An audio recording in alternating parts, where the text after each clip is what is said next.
आज मात्र होती सोनूची आणि विशालच्या शाळेमधली छान अशी आषाढी एकादशी निमित्त दिंडी.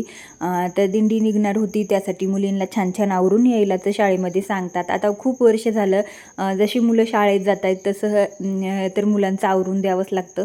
आता रोजचं मुलांचं शाळेचं जे आवरायचं असतं ते काय सिंपल गणवेशी घाला हे सगळं आणि डबा वगैरे. तर पण आज नेमकं डबा नव्हताच तिला द्यायचा, पण नेमकं असं होतं की तिचं आवरून खूप छान पद्धतीने द्यायचं होतं. आता आवरण्यासाठी ज्यावेळेस आपण नऊवारी साडी मुलीला नेसवतो त्यावेळेस खूप जास्त वेळ जातो. जर शिवलेली साडी असेल तर किती फास्ट काम आवरतं, पटकन साडी घाला, पिन करा आणि ब्लाऊज घाला, साडी घाला आणि लगेच पिन करून घ्या. ज्यावेळेस साडी नेसवायची असते नऊवारी त्यावेळेस मात्र वेळ लागू शकतो. त्यासाठी मी इथं मस्त अशी तिच्यासाठी साडी शिवलेली आहे. म्हणजे इथं 2-3 वर्ष झालं ही साडी शिवलेली आहे, ती छान पद्धतीने यूज करते आहे. आणि आषाढी दिंडी स्पेशल तिला शाळेमध्ये ही घालावीशी वाटते त्यावेळेस मग ती घालते. तर मग साडी अगोदर घातली होती, तिची पिन वगैरे करून घेतली, साडीची फक्त पिन करायची बाकी असते तर ती करून घेतली. आणि मग मात्र तिचं आवरायला घेतलं. इथं बुचुडा बांधायचं काम चाललेलं होतं. छान असा बुचुडा बांधून घेतला बघा अशा पद्धतीने मस्त असा. आणि असा हे रेडीमेड गजरा होता तो मात्र इथं लावून घेतला, कारण बुचुडा लावला तर रेडीमेड गजरा नसेल तर काय छानच नाही दिसत, मग गजरा असेल तर अगदी मस्त वाटतं. तर छान असं तिचं ते आवरून घेतलं. आणि त्यानंतर मग म्हटलं चला आता थोडंसं फार तिचं मेकअप पण करावा. पण ती बुचुडा अगोदरला चांगला आला आहे का नाही ते आरशात मात्र बघत होती, कारण तिला ना स्वतःच्याच गोष्टी स्वतःच करायला आवडतात बऱ्यापैकी. पण तरीसुद्धा ज्यावेळेस चांगलं आवरायचं असेल, शाळेमध्ये काही फंक्शन असेल त्यावेळेस मात्र मी आवरून देत असते. तर बघा अशा पद्धतीने आता इथं मी तिचं छान असा बुचुडा तर बांधून दिला. त्यानंतर मग तिला थोडासा मेकअप करावा म्हटलं. काही नाही, थोडासा कॉम्पॅक्ट पावडर वगैरे आणि थोडासा आयशॅडो आणि लिपस्टिक लावली आणि छान असा सुंदर असा तिचा मेकअप करून दिला. आणि सिम्पलमध्ये होता पण नऊवारी साडीमधली लूक मात्र खूप छान येतो. मग ती लहान मुलगी असो किंवा मोठी तर खूप सुंदर असा लूक येतो. आपला नऊवारी महाराष्ट्रीयन लूक असतो त्यासाठी तर जास्तच सुंदर दिसतो. तर खरंच खूप छान वाटत होती. तिचा पूर्ण लूक मी तुम्हाला पुढे दाखवते. व्हिडिओ मात्र कंटिन्यू करा. आजचा व्हिडिओ दिवसभराचा असणार आहे आणि खूप छान असणार आहे.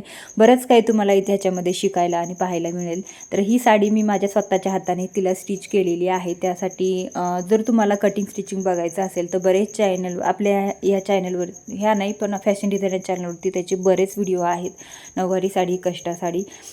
तर बघा त्यानंतर ह्या दोघांचं पण मस्त असं आवरलं होतं छान असं. तर मग म्हटलं चला छोटंसं थोडंसं फोटोशूट करून घ्यावं, कारण छोट्या छोट्या मेमरीज त्यांच्या सेव्ह राहतात आपल्यामध्ये आणि ते आपण कधीही बघू शकतो. त्यानंतर मस्त असं हे छान असं उभं राहिले होते. तर म्हटलं फोटो काढून घ्यावा दोघं बहीण भावंडांचा. त्यांचं आवरून दिलं. तर सगळं आवरून दिलं लेकरांचं. त्यांचे व्हिडिओज फोटोज पण घेतले जे की आपल्या चॅनलवर आले असतील, तुम्ही बघितलेच असतील. तर बघा आता मला स्वयंपाक आवरायचा आहे. आज नेमकं स्वयंपाकाला उशीर झाला. आता मुलांचं रोजचं तर जे शाळेचं आवरणं असतं, टिफिन असतं ते सगळं आपण करू शकतो, पण जे एक्स्ट्राचं मेकअप वगैरे असतं ना मुलींचं ते खूप जास्त. आता विशालचं तर पटकन झटकन आवरलं, त्याने कुर्ता वगैरे घातला की त्याचं आवरलं. आंघोळ करून कुर्ता वगैरे घातला आणि लगेच आवरलं. पण सोनूचं मात्र ते साडी तर काय लगेच वेअर करणी होती, कारण ती मी पूर्ण स्टिच केलेली आहे त्याच्यामुळं आणि म्हणजे शिवलेली आहे ना त्यामुळं. पण मेकअप वगैरे ज्वेलरी घालायचं मुलींचं कसं असतं, हे नाही ते नाही हे असं. म्हणजे त्याच्या त्याच्यामध्ये तिचा बराच वेळ गेला. तर आता मला पहिलं स्वयंपाक करायचा आहे आणि खूप लेट झाले, त्यांचा आहोंचा डब्बा पण द्यायचा आहे. तर मी आता पटापटा स्वयंपाक करून घेते आणि आवरते आणि मग बोलते तुमच्याशी.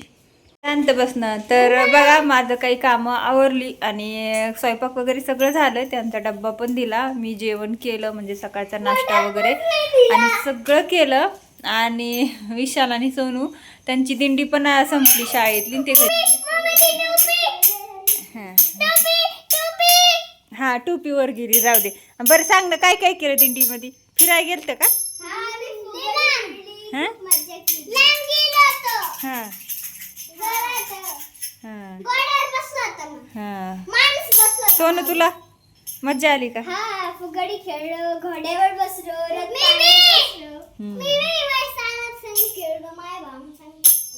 माझे कपडे धुवायचे राहिलेत, भांडे धुवायचे राहिलेत आणि पाऊसही सुरू झालाय बाहेर.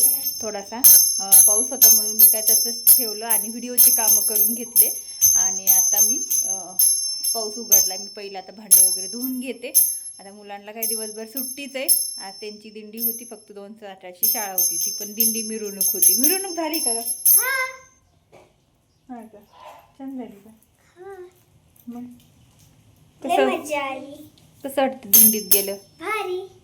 भारी. आवरायला किती भारी वाटते, किती वेळ जातो माझा. चला असं आता आवरून घेते पटापट, कारण शिवायची पण कामं सुरुवात करायची आहे. लाईट तर गेलेली आहे, पण तोपर्यंत माझी घरातली कामं आवरून होतील, मग मात्र शिवायची कामं सुरू करायची. इथं आहोंनी अस्तर पण आणून दिलेत मला रात्री, जे की बरेच अस्तर आहेत. हे बघा बरेच अस्तर आहेत. तर मला तेच ब्लाऊजचं कटिंग आणि स्टिचिंग करायचे. पटापट आवरून घेते आता. त्यानंतर माझे सगळी घरातली कामं आवरून घेतली आणि मग पटकन झटकन बसले. आता कटिंग करायचं होतं मला, आणि काही अस्तर आणण्यासाठी मी सकाळी दिलं होतं आहोंजवळ. तर ते अस्तर मग त्यांनी आणून ठेवलेले होते आणि नंतर मग कामाला गेले. त्यासाठी मग म्हटलं चला आता एवढं आणून ठेवलेलं आहे तर पटकन कटिंग करून घ्यावं, कारण 2 ब्लाऊज तर मला शिवायचेच होते आणि 4 ब्लाऊजचं कटिंग करायचं होतं. तसे 2 ब्लाऊज ठेवून दिले आणि 4 ब्लाऊज घेतले. तसे 6 सगळे अस्तर आणलेले होते. मग जे काही अस्तर वगैरे आणलेले आहेत ते व्यवस्थित मॅचिंग आणलेत का, कुठलं अस्तर कोणचं आहे, हे सगळ्या गोष्टी. आता बऱ्याच ताई म्हणतात ताई तू अस्तर कोणतं वापरते, तर फॉल सुद्धा मी तर सुरभीचं वापरते साडीसाठी, आणि अस्तर सुरभीचंच वापरते. जर नाहीच मिळालं तर मग वेगळं कोणतंही जे चांगल्या क्वालिटीचं असेल ते वापरते. झालेलं आहे ऑलमोस्ट 3 ब्लाऊजचं इथं माझं कटिंग झालंय, आणि विषू मात्र झोपलाय. सोनू बाहेर सायकल खेळतीये. आणि 3 ब्लाऊज मी तर कट करून घेतलेत.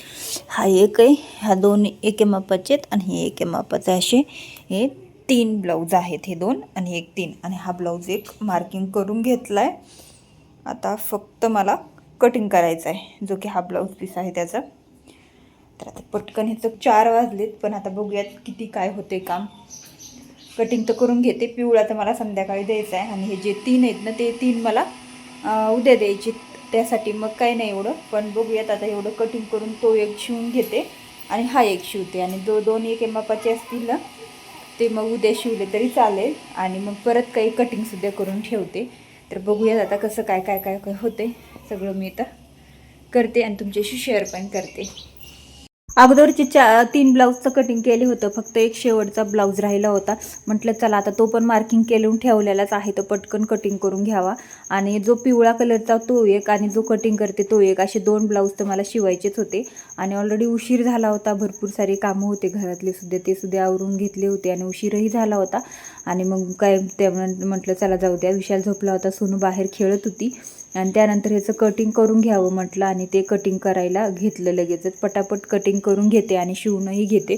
आता इथं कटोरी ब्लाऊज असल्यामुळं माझे काही रेग्युलरचे कस्टमर असतात, त्यांचे मी काही कटोरी ब्लाऊजचे पॅटर्न काढून ठेवलेले असतात. फक्त प्रिन्सेस कट आणि 4 टक्स मी डायरेक्ट अस्तरवरती कटिंग करते, आणि कटोरी ब्लाऊज असतात त्याचं मी पॅटर्न काढून ठेवते, जेणेकरून कटोरी ब्लाऊजला आपल्याला डायरेक्ट अस्तरवरती कटिंग करायला गेलं तर त्याचं माप आपल्याला कमी जास्त करावं लागतं. त्यासाठी मग काय होतं, कपडा जास्त वेस्ट होतो. आणि जे रेग्युलर माझे कस्टमर असतात त्यांचं मी पॅटर्न काढून ठेवलेलं असतं. मग ते पॅटर्न ठेवायचं, मार्किंग करायचं आणि लगेचच कटिंगसुद्धा करून घ्यायचं. मग असं कसं तर थोडेसे आपल्याला त्याच्यामध्ये 10 ते 15 मिनटं वेळ वाचतो, आणि तेवढ्याच त्याच्यामध्ये आपलं छान असं कटिंगसुद्धा होतं. म्हणजे कसं तेवढा वेळ वाचला तर आपलं तेवढ्याच वेळामध्ये हुकसुद्धा लावून होतात. कटिंग करणं 10 ते 15 मिनटामध्ये कटिंग होतं. त्यानंतरच शिवूनसुद्धा आपलं 45 ते 50 मिनटामध्ये पूर्ण ब्लाऊज शिवून होतो, आणि 5 मिनिट हुक लावायला. अशा पद्धतीने आपला पूर्ण ब्लाऊज रेडी होतो. आता कधी जसं त्याच्या स्पीडनुसार असतं. बऱ्याच ताई म्हणतात की ताई आमच्या कामाचा स्पीड वाढत नाही, आम्ही 2च ब्लाऊज शिवतो, 1च ब्लाऊज शिवतो, मग कसं काय असं होतं. तर बऱ्याच वेळा असं होतं की आपण ज्यावेळेस आपल्या कामाची नियोजन करत नाही, किंवा कामं व्यवस्थित आपले होत नसतील, किंवा मध्ये आधीच उठणं, टाईमपास करणं, ह्या सगळ्या गोष्टी त्याच्यामध्ये होतात. मग कामाचा स्पीड कसा वाढवावा, तर बघा अगोदर तुम्ही आदल्या दिवशी कटिंग करून ठेवा, किंवा रात्री कटिंग करून ठेवा. दुसऱ्या दिवशी व्यवस्थित टायमाला कामावरती म्हणजे शिवण्यासाठी बसा. आणि त्यानंतर मग इथं बघा विशाल झोपेतून उठला होता, आणि तो मात्र थोडंसं असं कुईकुई करत होता. तर मग मी त्याला थोडंसं हे केलं, आणि मग त्यानंतर त्याला म्हटलं तोंड वगैरे धू, पाणी पे, आणि तुला खेळायचं असेल थोडा वेळ खेळ, माझं एवढं कटिंग करते. मग तो मात्र उठून लगेच गेला. तर बघा आता अशा पद्धतीने तुम्हाला सांगते मी, ज्यावेळेस आपण कटिंग करून ठेवतो त्यावेळेस दुसऱ्या दिवशी आपल्याला फक्त शिवायचं काम राहतं. मग शिवायचं काम असल्यामुळं पटकन आवरून बसलो तर पटकन फटाफट कामं होतात आणि मग मात्र आपले ब्लाऊज वेळेवरती पूर्ण होतात आणि ब्लाऊजसुद्धा शिवायला फास्ट होतात. तर कामाचं नियोजन कसं केलं पाहिजे, कामं कटिंग करून आपण सगळ्या गोष्टी व्यवस्थित आणून वगैरे कशा ठेवल्या पाहिजे याच्यावर मी एक सेपरेट व्हिडिओ तुम्हाला नक्कीच बनवेल. आणि माझं कधी असं होतं की मी रात्रीचं थोडंफार कटिंग कधीतरी करते किंवा आदल्या दिवशी कटिंग करून ठेवलेलं असतं किंवा संध्याकाळीचं ठेवलेलं असतं. पण कधी असं होतं की ज्यावेळेस अस्तर टायमावरती नाहीत मिळत मग त्या दिवशी अस्तर मिळाले की त्या दिवशी कटिंग करायचं आणि शिवायचं. आता हेच बघा, हे अस्तरसाठी मी तर 2 दिवस झाले ब्लाऊज काढून ठेवलेले होते, पण अस्तर आणण्यासाठी नेमकं द्यायची लक्षात नाही माझ्याकडं, दिलेच नाही मी. आणि मग मात्र ह्याला थोडंसं लेटच झालं कटिंग करण्यासाठी पण आणि शिवण्यासाठी पण. मग मी आज सकाळी अस्तर आणण्यासाठी दिले होते, अस्तर आणून दिले मला त्यांनी लगेच, पण मग मात्र कटिंग आणि स्टिचिंग हे दोन्ही पण एकाच दिवसामध्ये करायचं होतं. त्याच्यासाठी मग थोडासा वेळ लागतो ना, आपल्याला असं वाटतं की नाही माझे ब्लाऊज थोडे कमीच होत आहेत, मला स्पीडच नाही आहे, असं पण होऊ शकतं. पण तुमच्या शिवण्यानुसार असतात. ज्यावेळेस तुम्ही मशीनला मोटर लावता त्यावेळेस थोडासा स्पीड जास्त असू शकतो शिवण्यासाठी. त्यावेळेस मात्र तुम्हाला इथं थोडासा स्पीड जास्त असेल तर त्यावेळेस तुम्ही कटिंग करून ठेवा आणि दुसऱ्या दिवशी छान असं स्पीडमध्ये ब्लाऊज शिवा. आणि स्पीडमध्ये शिवणंही उपयोग नाही, ज्यावेळेस तुमचं फिनिशिंग छान असेल त्यावेळेसच तुम्ही स्पीडमध्ये शिवायचा प्रयत्न करा. जर तुमचं फिनिशिंग जर नसेल चांगलं तर तुम्ही काय करा, अगोदर फिनिशिंग सुधारा आणि मग स्पीड तुमचा वाढवा. कारण नुसता स्पीड वाढून उपयोग नाही, फिनिशिंगसुद्धा छान आलं पाहिजे. आता मला खूप दिवसाची सवय असल्यामुळं माझा स्पीडसुद्धा चांगला आहे आणि फिनिशिंग तर अगदी परफेक्ट आहे. त्याच्यासाठी मला काहीच कुठलाच प्रॉब्लेम येत नाही ब्लाऊज शिवायला बसल्याच्या नंतर. अगदी कटिंग करून ठेवलं तर मी 45 मिनिटातसुद्धा एक ब्लाऊज शिवू शकते. ज्यावेळेस फक्त ब्लाऊजला बॅकनेकला डिझाईन असेल, काहीतरी पॅटर्न बनवायचं असेल वेगळं, तरच तिथं आपल्याला थोडासा वेळ जास्त लागू शकतो. नाहीतर साधा सिंपल डीपनेक गळा असेल किंवा बोटनेक असेल, पण साधा सिंपल ब्लाऊज असेल त्यावेळेस मात्र मग लवकर ब्लाऊज होतो. तर चला असं मी सगळे ब्लाऊज कटिंग करून घेतले. त्यानंतर मग शिवायलाही बसले आणि तो दोरा वगैरे वळून घेतला. हा अगोदर येल्लो कलरचा ब्लाऊज घेतला शिवून, कारण म्हटलं चला त्यांना शनिवारी पाहिजे होता तर ते आल्याच घ्यायला तर मग देऊन टाकता येईल, तर मग म्हणून तो अगोदर शिवायला घेतला. आणि ब्लाऊज शिवताना आपण सगळ्या गोष्टी अगोदर हाताशी घ्यायच्या, जसे की कातर, दोरा, खडू, बाकीची इतर गोष्टी आणि टेप तर गळ्यातच ठेवायचा, जेणेकरून आपल्याला प्रत्येक वेळी माप घेण्यासाठी लागतो. मग तो इकडं तिकडं पडतो ना, आपण इकडं तिकडं हुडकत बसतो, मग त्याच्यामध्ये आपले 10-5 मिनिट जातात. मग ह्याच्यामुळं आपल्याला काय करायचं, ज्यावेळेस आपण शिवायला बसतो त्यावेळेस मात्र आपल्याला सगळ्या गोष्टी हाताशी घ्यायच्या आणि मग मात्र शिवायला बसायचं, जेणेकरून आपल्याला पूर्ण एक ब्लाऊज झाला ना त्याच्याशिवाय आपल्याला उठायचंच नाही. आता हे ब्लाऊज मी शिवायला बसले होते तर मी 2 ब्लाऊज कंप्लीट केले आणि त्यानंतरच उठले, कारण अगोदरच वेळ खूप जास्त झालेला होता. म्हटलं आता परत टाईमपास करत बसलं तर मग उशीर होईल.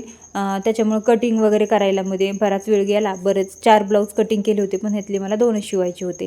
तर म्हटलं चला असो, आता पटापट आवरून घेते आणि मी दोरे वगैरे काढून घेतले. कातर, खडू, टेप्स हे सगळ्या गोष्टी मी व्यवस्थित हाताजवळच ठेवत असते. जे मला शिवायचे आहेत, जे माझे पुढचे शिवायला घ्यायचे आहेत ते सुद्धा मी हाताला एक साईडला ठेवून देत असते. ब्लाऊज तुम्ही बघू शकता सगळं सामान माझ्या जवळच असतं. त्यावेळेस म्हणजे कसं कामाचा स्पीडही छान वाढतो आणि कामही छान पद्धतीने होतं. त्याच्यामुळे हे अशा पद्धतीने आपण इथं कामं करत राहायचं आणि व्यवस्थित सगळं सामान आपल्या जवळ ठेवायचं, जेणेकरून कामंही वेळेमध्ये पूर्ण होतात आणि पटापट होतात. आणि बऱ्याच ताई म्हणतात की ताई प्रिन्सेस कट ब्लाऊज खूप जास्त पटकन शिवण्यात होतं. प्रिन्सेस असो, कटोरी असो किंवा फोरटक्स असो, तेवढाच वेळ लागतो मला शिवायला. हा वाटतं आपल्याला तसं, पण ते प्रत्येक ब्लाऊजला तेवढाच वेळ लागतो. तर माझे दोन्ही पण ब्लाऊज शिवून झालेले आहेत. हा एक आणि जो की हा येल्लो कलरचा एक. मी तुम्हाला बॅक कॅमेऱ्यात दाखवते. तर बघा अशा पद्धतीचा हा फ्रंट कटोरी आहे, म्हणजेच कटोरी ब्लाऊज आहे.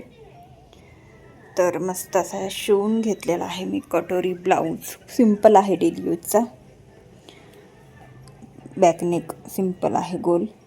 हा एक शिवला आणि हा एक होता, हा एक शिवला.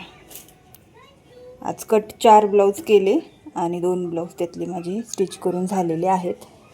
जवळजवळ मी 4:15 वाजता बसले होते, आता 6 वाजलेत आणि दोन्ही पण ब्लाऊज माझे शिवून झालेले आहेत. दोन्ही ब्लाऊज कंप्लीट होतं मात्र मी उठलेच नाही जागेवरचं आणि पटकन शिवूनही घेतले आणि थोडा वेळ मोबाईलही बघितला, म्हणजे कमेंट वगैरे वाचल्या. तर हे डीपनेकमध्ये आहे बॅकने आणि फ्रंट साईडने प्रिन्सेस कट आहे, पण फुल स्लीव्ज आहे 9.5 इंचची. तर अशा पद्धतीने हे 2 ब्लाऊज शिवून झालेत आणि हे 2 ब्लाऊज बाकी जे की एकाच मापाचे आहेत. तर म्हटलं आता बघू झाले तर करीन किंवा मग डायरेक्ट उद्या शिवील ते 2 ब्लाऊज मी, कारण कटिंग करण्यासाठी मग सकाळून वेळ जातो. तर आज मला वाटते थोडंसं कटिंग करून ठेवावं, म्हणजे कसं उद्याच्याला ते शिवून होईल. तर बघते आता कसं काय होते. आधी आता चहा पिते थोडासा, म्हणजे बरं वाटेल, कारण डोकं खूप दुखते आणि ऊन खूप चमकते. दिवसभर थोडा थोडा पाऊस येत होता ना, आता आभाळ होतं दिवसभर आणि आता मात्र ऊन पडले, ऊन पूर्ण असं तोंडावर चमकते. तर चला व्हिडिओ कंटिन्यू करा. त्यानंतर हुक लावायला बसले. आता म्हटलं झालेले हाताशेर तर लगेचच पटकन हुक लावून घ्यावं. आणि मग काही ब्लाऊजला मला हे करायचे होते, समजा अल्टर करायचे राहिलेले होते, पण म्हटलं चला जाऊ दे, आता ते उद्याच्याला करता येतील. आणि अगोदर तर सगळं आवरून घेतलं, झाडझूड वगैरे करून घेतली, कारण चिंध्या इकडं तिकडं घरामध्ये सगळीकडे पसरलेल्या असतात, ते व्यवस्थित आवरून घेतलं.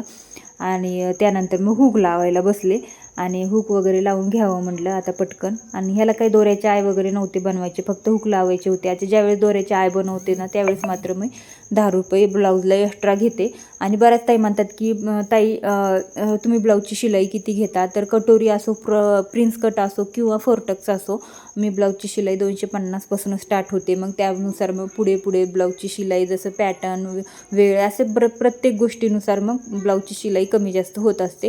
त्याच्याविषयी मी तुम्हाला डिटेल व्हिडिओ टाकलेला आहे, तिथे जाऊन तुम्ही नक्की बघा तो व्हिडिओसुद्धा. आणि त्यानंतर सगळं व्यवस्थित ठेवून द्यायचं, सुया वगैरे इकडे तिकडं पडणार नाही अशी ह्याची काळजी घ्यायची आणि व्यवस्थित सगळं ठेवून द्यायचं. ज्या त्याच्या मापाचं ब्लाऊज शिवलेलं आहे ते व्यवस्थित ठेवायचं. आणि त्यानंतर मापासाठी जे ब्लाऊज दिलेले असतात कस्टमरने, ते सुद्धा व्यवस्थित करून ठेवायचे, जेणेकरून ते व्यवस्थित त्यांच्यापर्यंत पोहोचिती झाले पाहिजे. या सगळ्या गोष्टी मी व्यवस्थित करत असते. जे शिवलेला ब्लाऊज असतो त्याच्यासोबत लगेच मापाचा ब्लाऊजसुद्धा मी रिटर्न करून देते. आणि जर त्यांचा एखादा अजून शिवायचा असेल तर मग त्यामध्ये ते ब्लाऊज त्या पिशवीत टाकून देत असते. तर अशा पद्धतीने ठेवते, कारण ह्या सगळ्या गोष्टी आपल्याला जिम्मेदारी असते, ती जिम्मेदारी आपली व्यवस्थित पार पाडावी लागते. तर ह्या ब्लाऊज तर रेडी झालेले होते. रेडी झालेले ब्लाऊज, साड्या वगैरे सगळं मी वरच्या खप्प्यामध्ये ठेवत असते आणि खालच्या खप्प्यामध्ये जे शिवायचे असतात किंवा टेबलवरती जे शिवायला घ्यायचे असतात ते सगळं असतं. आणि हे ब्लाऊज आहे ना माझा खूप दिवसाचा आहे बरं, मी तुम्हाला सांगते. सोनू व्हायच्या अगोदरची ही माझ्याकडे साडी होती, मला आहोंनी घेतली होती एका दिवाळीला. तर अशा पद्धतीची ही साडी होती आणि काठपदर साडी होती. पदर तो फुल वर्कनी भरलेला होता. पण ही साडी सोनूला खूप आवडायची. ती म्हटली मग मम्मा ही मला नऊवारी शिवू. तर मग मी तिला नऊवारी शिवलेली.